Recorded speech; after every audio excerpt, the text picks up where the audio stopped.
Okay, homeboys and homegirls, how you all doing? Now, I was sort of watching a commentary yesterday by Mr. Soldier HD, and it sort of got me to thinking about it's something I've talked about a couple of times myself, and it's literally the state of YouTube now, with regards to what people post and whether people are loyal to Call of Duty and how a lot of Call of Duty commentators don't post anymore. He only really sort of touched on it briefly, but I've been thinking this myself, and I've said before, has Call of Duty killed YouTube, or did YouTube kill Call of Duty, things like that.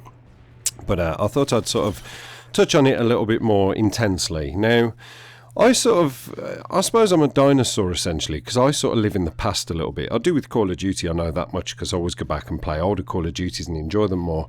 But I also do with YouTube. I live in the past a lot with that, because I can't seem to advance in my mindset and move on to newer things, if you know what I'm saying. Now, with regards to what I post, I'm happy with what I post. I try and keep it as varied as possible, mix it up, and, I've started posting more live commentaries, so you've got a bit of live commentary, you've got a bit of a normal commentary, you've got a bit of rage, you got a bit of everything thrown in, and that's what I like to do, because it keeps it fresh and it keeps people thinking of what you're going to upload next.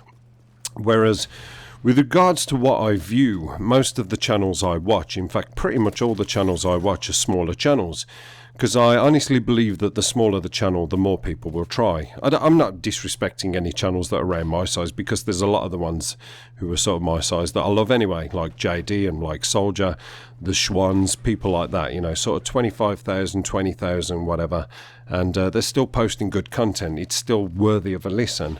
And, in the Schwanz's respect, it's still fucking roll over belly laugh funny.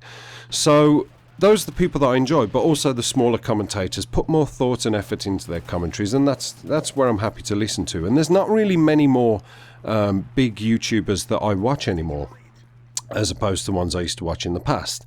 I used to watch people like Sandy Ravage, as I've mentioned before. Loved Sandy Ravage's montages. He doesn't post them anymore. Now he plays the Morrowind, I think, which I believe is the Elder Scrolls Online game.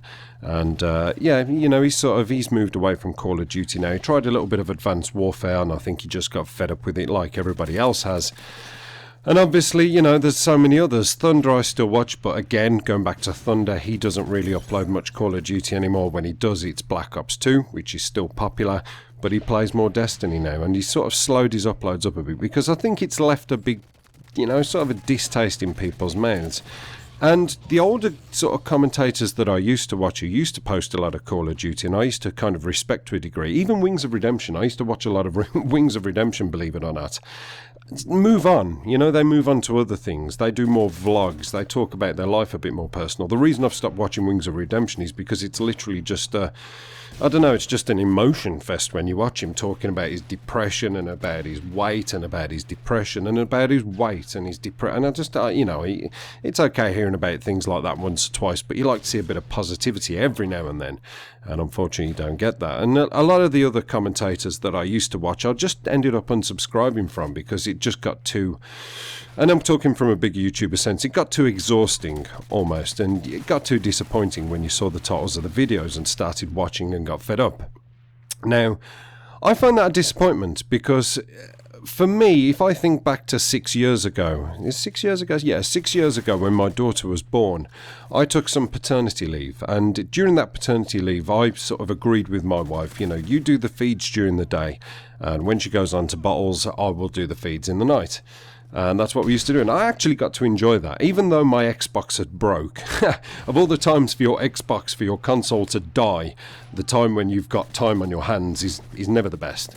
But yeah, I used to play a lot of Fallout 3. I never really played much Call of Duty, but I used to play a lot of Fallout 3, and I got quite far in that. I think I completed it once, then went back and played it again, and tried to get all the way through and find new ways of playing it. The first time I completed it, I was I suppose on the good side. I was on the positive side of things, good karma, and then I wanted to play it as a complete bastard and rob as many people as possible and kill civilians, go to a doctor, get healed, and then slaughter him and steal all of his medical supplies and things like that. And unfortunately, I think what goes around comes around. For my bad karma, my Xbox ended up getting the red ring of death. So I was kind of without an Xbox. So when I'd be up doing these night feeds, I'd think, what's on television? And I'd sort of have a flick through and there was absolutely nothing on, Get Set Roulette and some cheesy B-list porn movie with a guy who walks in a room and he's like, yeah, you need your photocopier fixed.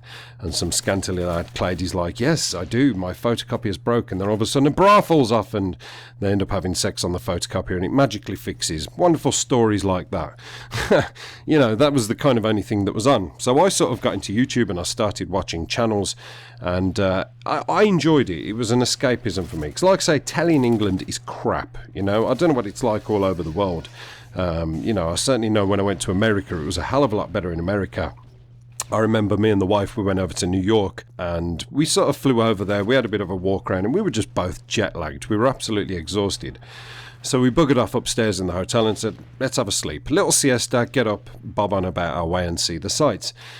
What ended up happening was instead of having a 1 hour sleep, we ended up falling asleep for about 7. And I woke up around about 3 to 4 o'clock in the afternoon and the television was still on in the hotel room. Now, I used to be a massive Sopranos fan. And, there was this scene, and I pretty much know the Sopranos back to front.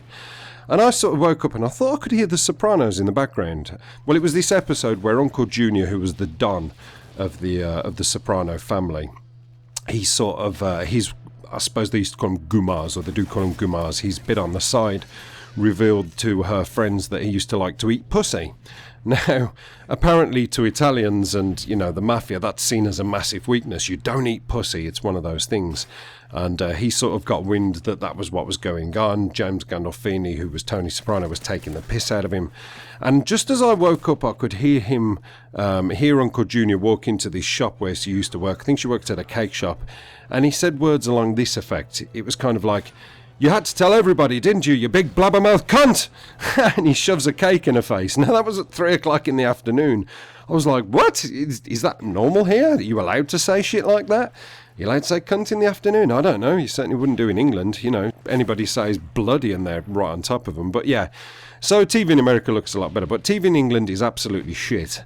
It's all Big Brother and, get a load of celebrities, put them in this situation and let's film it and see what happens. It's fucking garbage. So like I say, apart from, Last in Place, Only Use Me Blade, Thunder, those sort of bigger channels, there's not really many big channels that I actually sit down and give the time of day to. They've all kind of died out for me. And, I just wanted to know, is there anybody out there that you guys used to watch, that used to really enjoy? It gives you a good nostalgic feeling when you go back and watch their videos and kind of wish they'd kept up the trend. Thanks for watching, guys. Apocalypse done.